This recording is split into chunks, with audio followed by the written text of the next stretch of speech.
Hello दोस्तों, knowledge group पे मैं प्रियंका आपका स्वागत करती हूँ। और जैसा कि आपके सामने है दोस्तों, ये है एमए फर्स्ट सेमेस्टर ज्योग्राफी यानी भूगोल का सेकंड पेपर, जिसका नाम है भारत का उच्चतर भूगोल। उससे संबंधित प्रश्न और उत्तर। मुझे उम्मीद है इस प्रश्न और उत्तर से आगे आने वाले परीक्षा यानी आगामी परीक्षा में काफ़ी हद तक आपको मदद मिलेगी।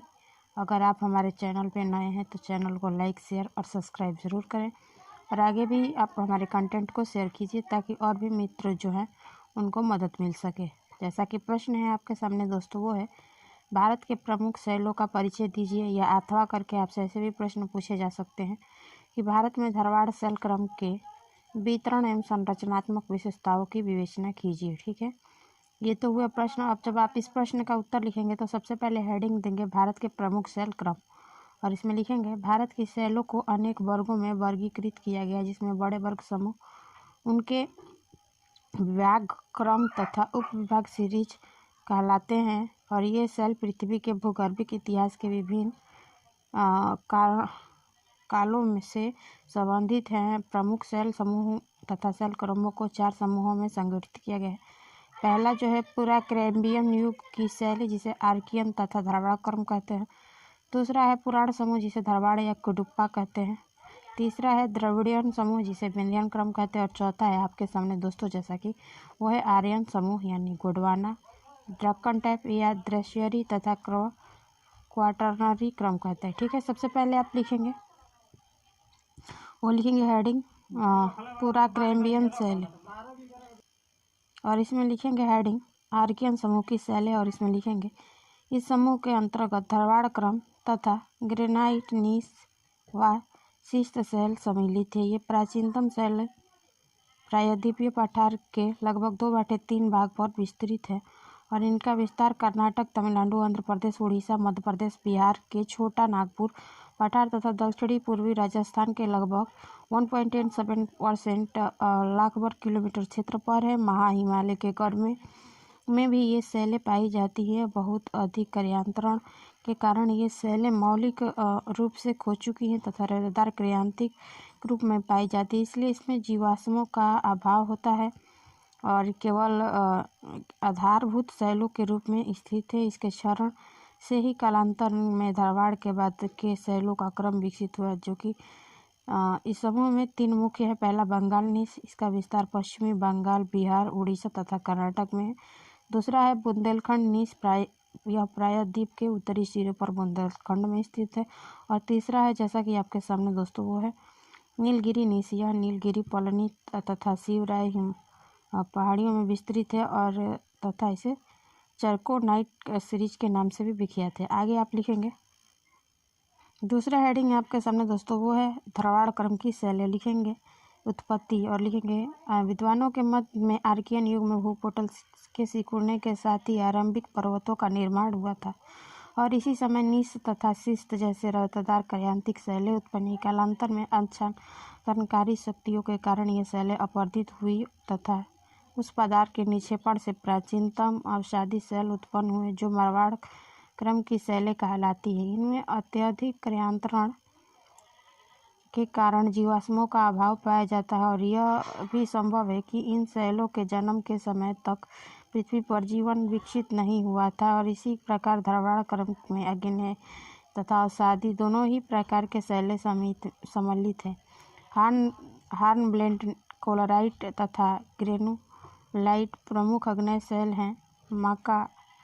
माइका शिस्ट, टैल्क शिस्ट, कोलराइट शिस्ट और क्वार्टरजाइट आदि शैलें अवसादी उत्पत्ति की शैलें हैं। निचली धारवाड़ शैल प्रधानतम आग्नेय उत्पत्ति की है। मध्य धारवाड़ शैलों में अवर्गीय क्वार्टरजाइट, स्टेल शिस्ट तथा लाइमस्टोन के रूप में अवसादी शैल पाई जाती हैं।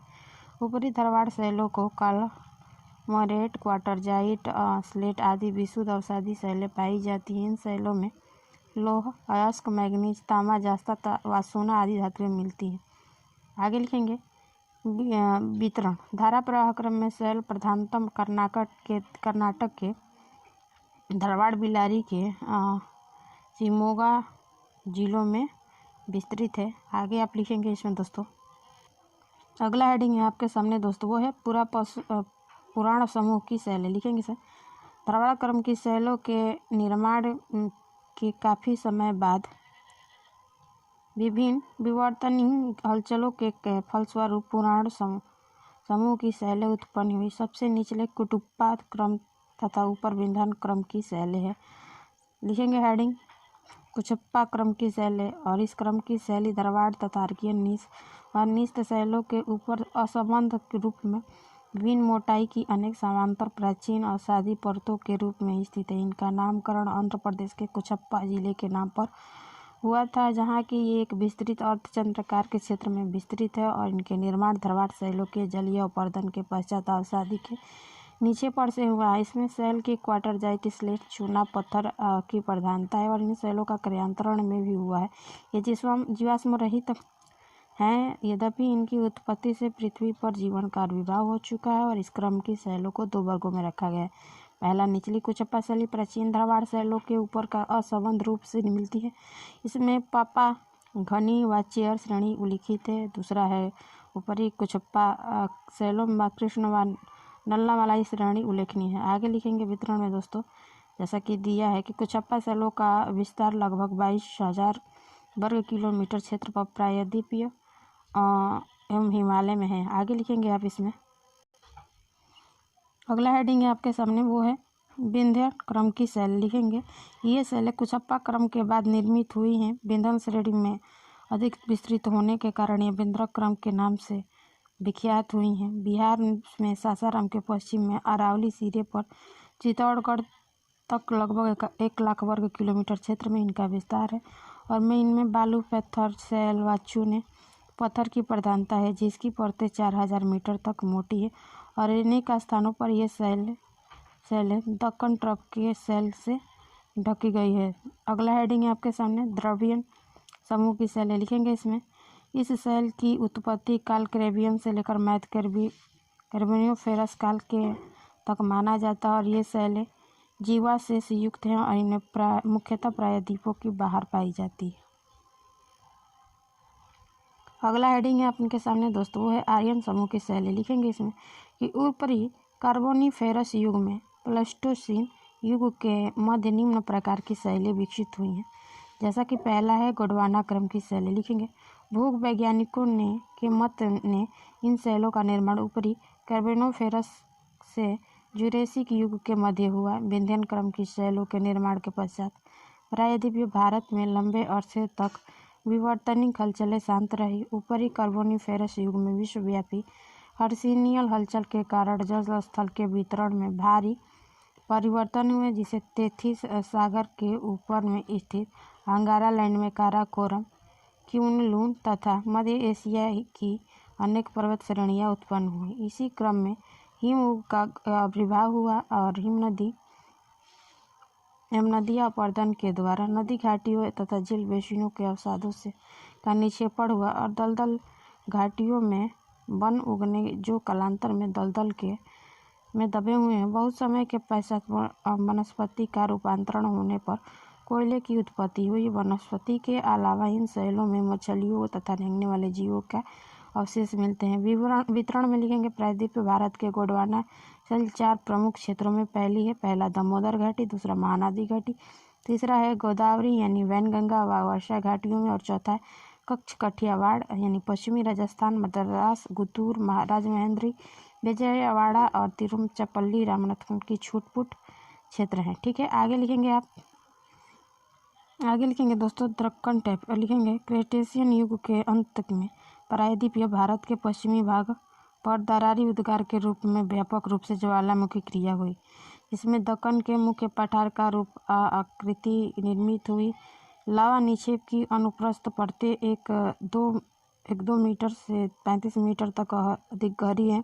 पश्चिम की ओर 2500 मीटर अधिक मोटी है। बेसाल्ट लावा के प्रवाह से सीढ़ी जैसी भू आकृति का निर्माण हुआ। दक्कन ट्रप के मुख्य बेसाल्ट व डोलाराइट लावा मिलता है। इसके क्षरण से उर्वर काली मिट्टी का निर्माण हुआ, जिसे कपास की मिट्टी या रेंगर भी कहते हैं, और इसी ट्रप से लेटराइट मिट्टी भी बनी, जिसमें एल्युमिनियम, लोहा, मैंगनीज का अंश पाया जाता है।